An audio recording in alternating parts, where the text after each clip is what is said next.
Kaleshwaram project అంటే కేవలం మూడు బెరాజులేనా? కాళేశ్వరం ప్రాజెక్ట్ అంటే కేవలం 3 బెరాజులే అని చెప్పి మీరు ఒక కాంగ్రెస్ కమిషన్ వేసిండ్రు.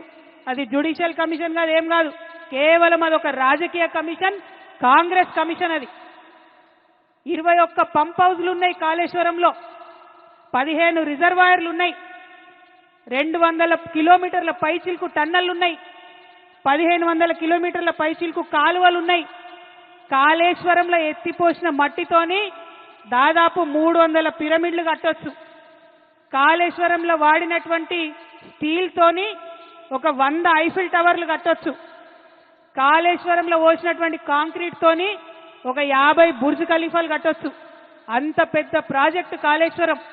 కాళేశ్వరం ప్రాజెక్టు మొత్తం కంప్లీట్ అయితే 35% తెలంగాణ భూభాగానికి సాగునీరు ఇచ్చేటటువంటి ప్రాజెక్టు కాళేశ్వరం ప్రాజెక్టు. 40 టీఎంసీలతోని శాశ్వతంగా హైదరాబాద్కు మంచినీళ్ళు ఇచ్చేటటువంటి ప్రాజెక్టు కాళేశ్వరం ప్రాజెక్టు. 16 టీఎంసీలతోని మన పరిశ్రమలన్నిటికీ కూడా నీళ్ళు ఇచ్చేటటువంటి project Kaleshwaram project.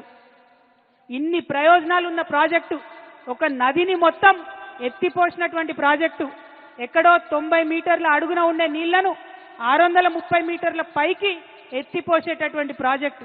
Multi level lift irrigation scheme, మామూలు multi level lift irrigation scheme కాదు, world's largest multi level lift irrigation scheme.